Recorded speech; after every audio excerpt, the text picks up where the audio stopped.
a todos os colegas, professores. Estamos aqui então para fazer um trabalho da cadeira Concepções e Princípios da Educação do Campo, ministrada pela professora Lisiane e a professora Carmen. Tá? O nosso grupo ele é composto por mim, me chamo Clayton, pelo meu colega Derek, pela colega que está filmando, Rafaela, e por outra colega que não está presente, Samela. Tá? Passo a palavra então ao meu colega Derek. Meu nome é Derek. Hoje nós vamos entrevistar a professora Eliane. Ela leciona na Escola Macedo Beltrão do Nascimento desde 2002, né, prof?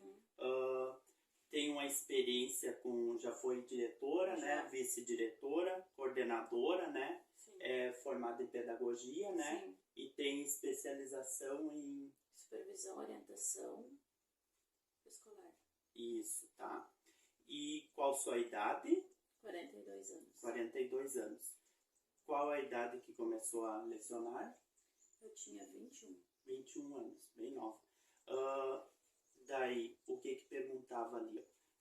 As dificuldades enfrentadas com a educação no campo, com a escola da educação no campo. Então, como que a gente percebe hoje a educação no campo? Ela enfrenta algumas dificuldades, devido ao quê? Devido à distância, ao difícil acesso, muitas vezes. O que está acontecendo? Que muitos alunos eles preferem vir para a área urbana, vir para a cidade, devido aos custos que eles têm. Então, a gente vê assim, que eles vão para uma escola núcleo. Por exemplo, deixa aquela escola lá do campo e vem para uma escola núcleo na cidade, que é o que acontece ali com vocês no Júlio Biasi, né? E também aqui em Santiago também acontece isso aí, nas escolas do campo. Eles vêm para a escola núcleo dentro da cidade e acabam abandonando a do campo. Então, o que acontece? Muitas escolas do campo hoje elas estão se extinguindo, né? E as que existem ainda, elas estão com turmas multisseriadas. Hoje nós encontramos escolas de campo que têm 16 alunos, 20 e poucos alunos, com turmas multisseriadas de primeiro a terceiro ano dos anos iniciais, com turmas multisseriadas de quarto e quinto de anos iniciais, sexto e sétimo de anos finais, de oitavo e nono de anos finais. A nossa lá é assim, do primeiro ao terceiro multisseriada, quarto e quinto multisseriado, sexto e sétimo multisseriado e oitavo e nono multisseriado. Então, para o trabalho pedagógico dos professores, isso aí fica muito difícil, né? Porque o que tu faz para um aluno, tu tem que fazer o teu trabalho. Tu tem que fazer o teu plano de aula. O planejamento, né, tem que ser para duas turmas, né, no mesmo tempo, né? Por mais que tu tenha, vamos dizer, 12 alunos entre as duas turmas, mas tu tem que fazer separado. Por exemplo, o quarto ano, que é a turma que eu trabalho no currículo, eu também trabalho com ensino médio e anos finais, a turma, por exemplo, assim, de currículo, o quarto é um conteúdo, o quinto é outro, então tu tem que trabalhar diferente. Não tem como misturar o conteúdo, né? E também pega os anos finais, que é multisseriado também, sexto e sétimo. Ciências, por exemplo, tu tem que trabalhar separado, não tem que trabalhar a mesma coisa, sexto, a mesma coisa, sétimo. E níveis diferentes, então, para o trabalho do professor se torna bem difícil. O nono ano, por exemplo, é um nível totalmente diferente do oitavo. Até a direção tudo tentou separar, mas a nível de estado eles não aceitaram que separasse. Então, para o professor, o nono ano, por exemplo, o nono ano que vem vai para um ensino médio. Então, fica bem difícil, né? E para a aprendizagem do aluno, essa parte de multisseleção é bem complicada. Por exemplo, lá no primeiro ano do fundamental, eles estão vindo do pré, eles estão se alfabetizando. O segundo e o terceiro já estão em andamento. Aí chega lá no primeiro aluno que nem sabe pegar o lápis e tu tem que trabalhar 3 turmas junto. É bem complicado. Bem complicado, né? E o município ajuda a instituição em alguma forma, assim, transporte, por exemplo? O município, em questão assim, ele ajuda bastante, principalmente nessa questão do transporte. Por exemplo, assim, o Estado ele repassa as verbas nosso transporte, de caso estadual. Sim. Mas ele sempre atrasa, você sabe que o Estado atrasa a verba, né? Então, o que acontece? O município, mesmo assim, eles nunca romperam com o contrato. Eles mantiveram para quê? Para não prejudicar os alunos, né? Mesmo sendo eles, assim, em questão de verbas prejudicados, eles mantiveram. A questão, assim, também, através da Secretaria de Educação, a gente tem transporte para viagem. Se tu quer fazer uma viagem lá com o teu aluno, eu vou lá nas ruínas de São Miguel, até faz 15 dias que eu fui com os meus de quarto e quinto lá. Eles fazem um projetinho, eles dão todo o suporte, liberam, dão todo o suporte, sem problema nenhum. É importante ressaltar, professora, né, que essa fala da senhora vem da cidade do Capão do Cipó. Do Capão do Cipó. Do interior lá do Capão do Cipó. No interior do Capão do Cipó.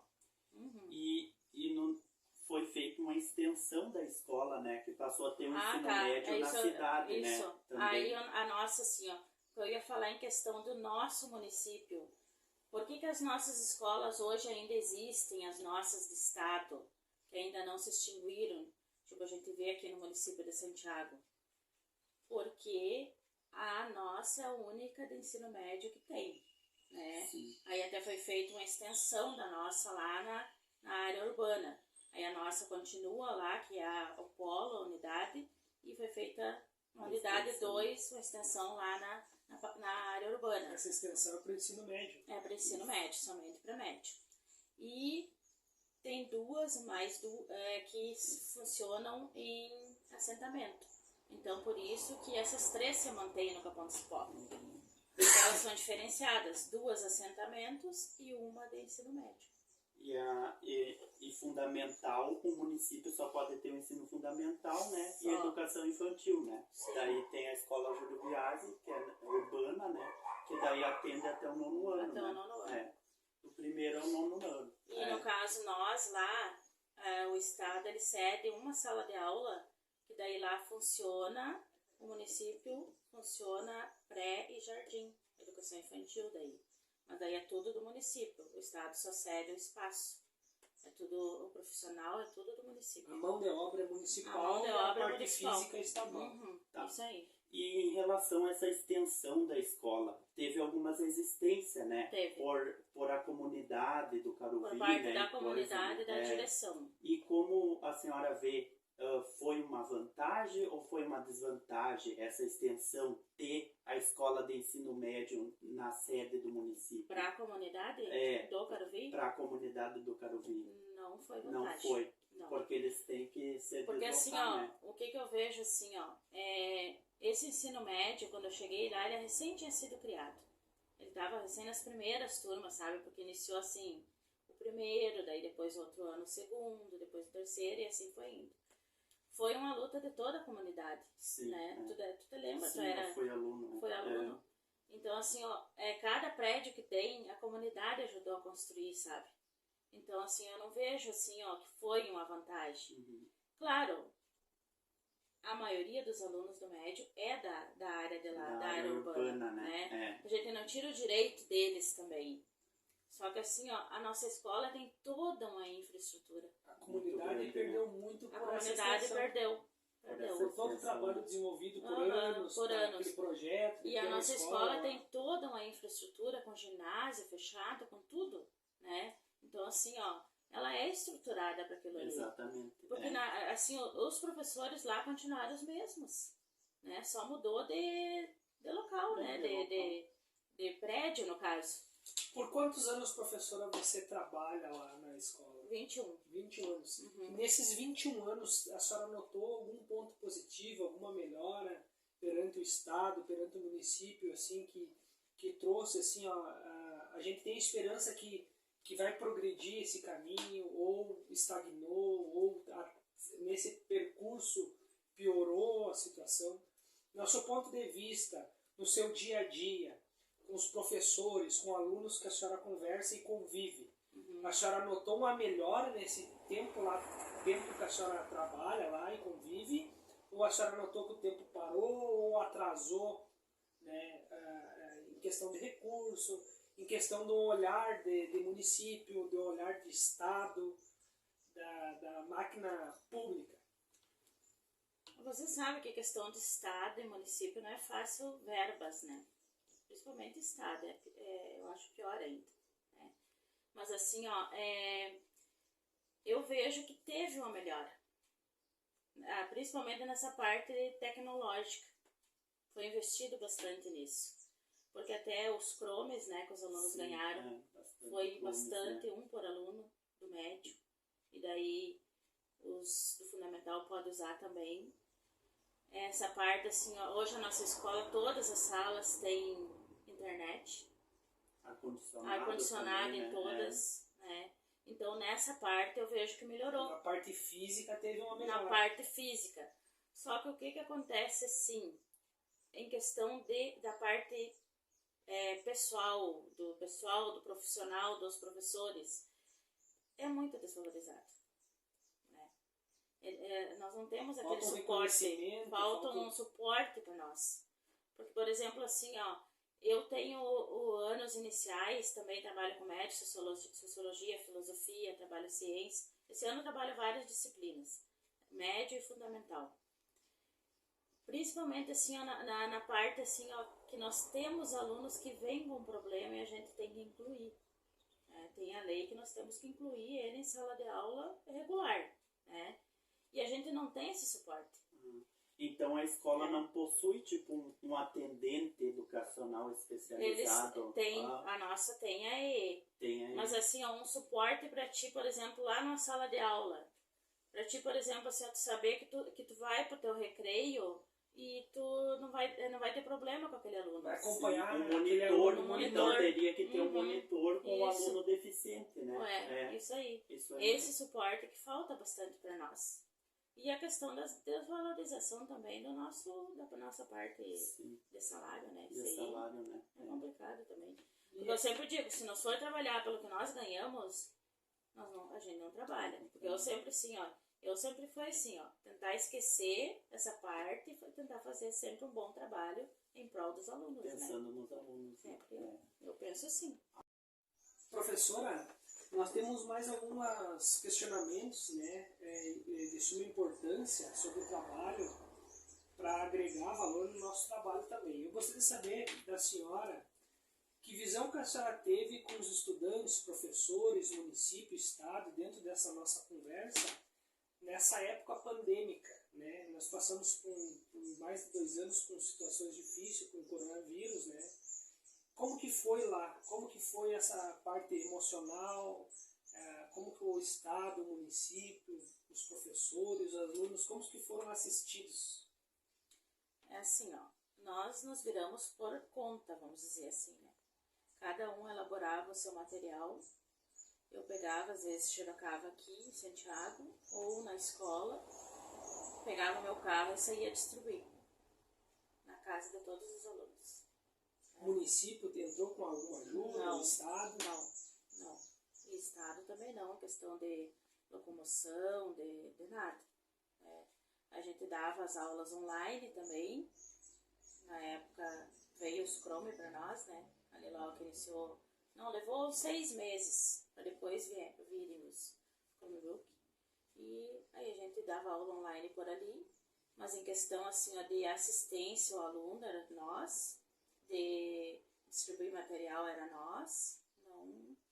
E os alunos, professora, que não tinham internet, não tinham essa parte, como que eles participavam da aula? Como que foi esse processo? A gente mandava impresso, levava impresso. Tudo por custo do professor? Tudo por custo do professor. E muitos deles conseguiam assistir às aulas online? Muito poucos.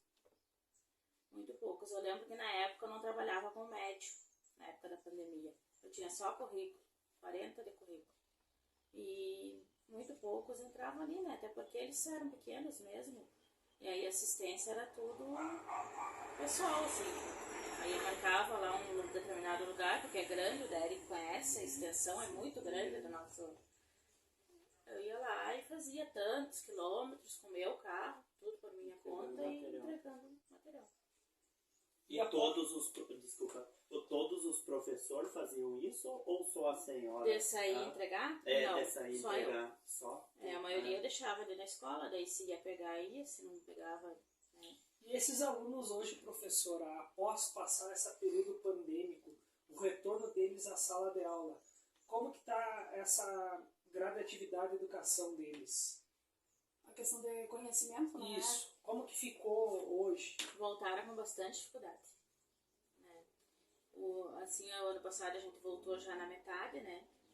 Então, o ano passado foi um ano bem difícil, até eles se readaptarem, aquela questão da máscara, tudo, foi bem complicado. Mas, assim, ó, esse ano a gente pode dizer que é um ano bom, né? Que eles começaram de novo a caminhar dentro do conhecimento, assim. Porque até o ano passado eles voltaram com bastante dificuldade. E o governo está fazendo algum incentivo para recuperar esses alunos dessa defasagem que teve ou não? Eles fizeram aquelas provas diagnósticas ali, coisa, mas é que aquilo ali também, né? Não É resolveu. uma prova diagnóstica só, né? Que tu vai diagnosticar o que o aluno tá, o que ele está com dificuldade. Só que, é como eu disse, teria que ter um suporte para nós que a gente pudesse realmente sanar nessa. Lá na escola vocês têm um número, assim, uma ideia do número de crianças que evadiram ou se teve evasão durante esse período? Da pandemia? De criança e adolescente que saiu durante a pandemia e não retornou, agora... O adolescente evadiu do médio. É. Nos anos iniciais, não. Mas do médio, sim. E a parte, professora, da estrutura física da escola?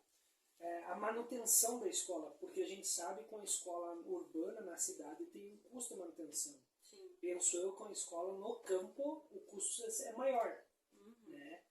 Como que é feita a manutenção dessa escola? É municipal, é estadual? São os professores, os pais dos alunos, os alunos que se dedicam até a manutenção dos prédios, do pátio da escola, de toda essa estrutura física.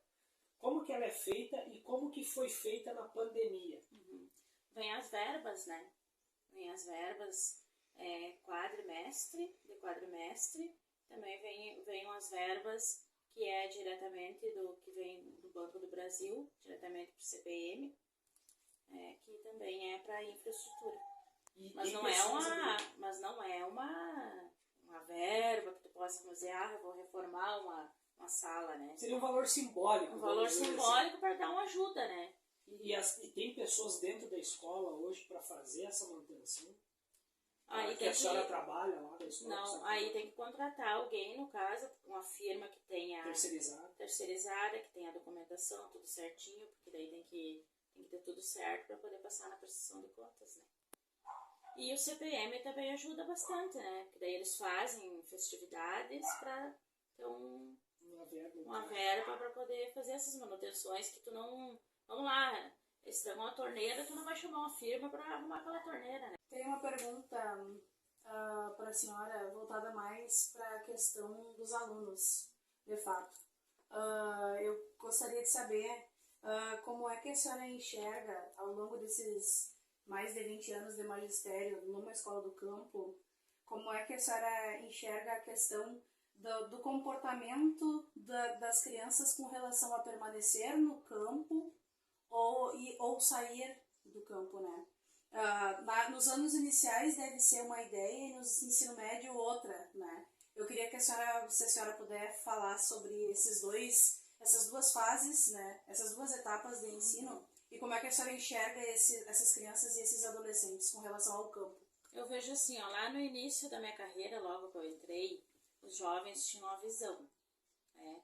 Permanecer no campo ali, que os pais tinham sua granja, vamos trabalhar por ali, terminar ali, vai lá em São Vicente, faz no IF lá, tudo, e vamos voltar para a sua origem. Hoje já não mais, e isso já começa nos anos iniciais. Eu já vejo os alunos dizerem, mas eu não quero, eu vou ser médico, eu vou ser...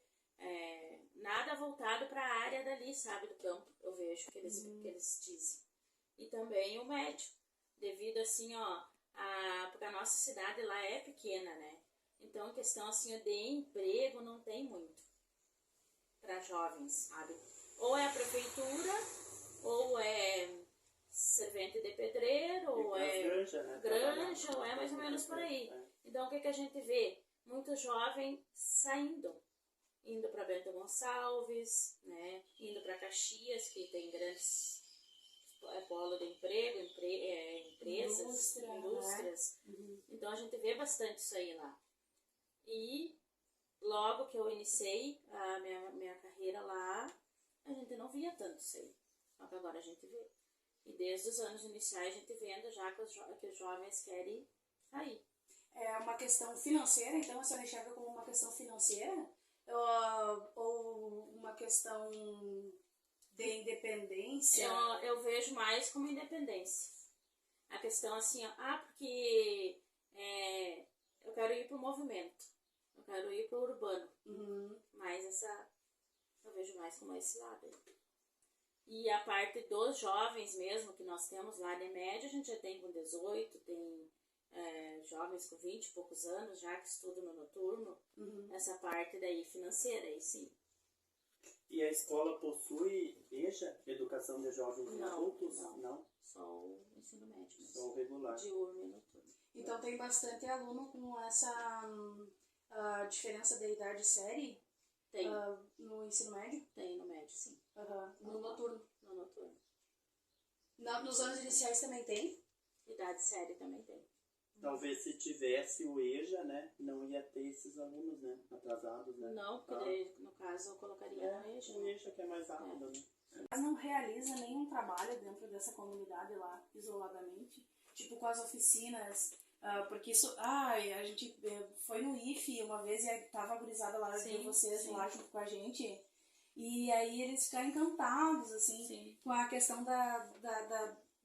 do curso de processamento de alimentos ali, né? Sim.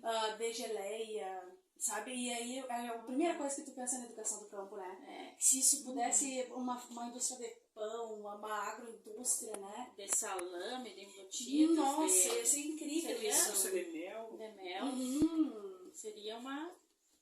Biscoito, bolacha, até pra vender ali mesmo na cidade, né? Não, o CRAS, ele faz oficinas, mas com o pessoal que tem Bolsa Família, que participa mesmo Do cadastro. do cadastro único que eles sabem. Não é todos. Depois a gente ajeita esse final aí. Muito obrigada, prof, pela sua disponibilidade. Muito obrigada por nos esclarecer, por nos auxiliar, por nos estimular a pensar a educação do campo. E espero que a gente possa se reencontrar em breve, de repente para um outro momento. Eu agradeço de ter sido escolhida, estou sempre à disposição de vocês. E assim, dizer que a educação do campo ela é muito linda. Eu adoro trabalhar no campo. Né? Toda a minha vida eu trabalhei no campo. E, como eu disse, se for mais valorizada, fica melhor ainda. Né? Nós temos aqui exemplos. Eu estudei lá na escola que eu trabalho hoje. O Derek estudou, a Rafaela estudou. Quantos profissionais, advogado, médico já saíram de lá? Então, eu tenho orgulho da minha escola de campo. E se for mais valorizada a nível de estado, a nível de governo, tudo, cada vez vai ficar melhor. Eu tenho orgulho da escola que eu trabalho. Que coisa linda a gente poder ouvir, coisa linda a gente poder ouvir isso, né? É muito bonito mesmo. Isso fortalece a luta de vocês, a nossa luta também, por uma educação de qualidade, né? Uma educação de qualidade. Uma educação de fato que aconteça, né? Porque assim, muitas vezes a gente, como eu já falei, tem a questão do salário, tem a questão de que cortam isso, cortam aquilo para nós no nosso, né? Mas tu chega lá e vê o rosto de um aluno que vai te abraçar e que te valoriza, isso aí compensa tudo. Para mim sempre compensou tudo, né? Sempre compensou tudo o amor que os alunos têm pela gente. Porque o diferencial do aluno de campo é isso aí. Não que os da cidade, da área urbana não sejam amorosos, mas os nossos parece que são mais, sabe? Eles têm aquele amor pela gente. Eles veem a gente assim, como, às vezes, mãe deles. Porque nos anos iniciais, principalmente, eles se apegam a gente de um jeito que, e nos finais também, ali, sexto e sétimo, que ainda são, né, saindo do... Eu adoro. Eu disse que se eu tivesse que fazer de novo, eu faria para a professora novamente. Coisa linda. Muito obrigado. Então. Muito obrigado, professor. Eu que agradeço.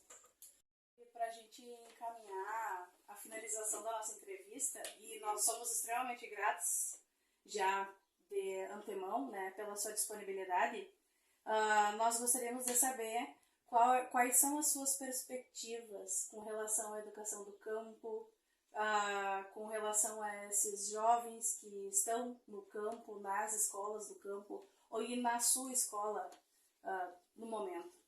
Assim, o que tem é uma maior valorização, tanto dos profissionais como das escolas do campo. Porque se tiver uma maior valorização, a gente vai conseguir com que esses jovens fiquem lá. Por exemplo, assim, ó, na nossa mesmo lá, que tem bastante infraestrutura, que o Estado investisse, por exemplo, em cursos técnicos, né? Que seria uma maneira de deixar aqueles jovens ali. Dali eles já sairiam com um curso técnico para poder trabalhar na própria propriedade deles. Então, assim, seria uma das ideias, que seja mais valorizado. Dos assentamentos também poderiam trabalhar com os cursos técnicos, já aprimorando aqueles jovens para poder ficar ali.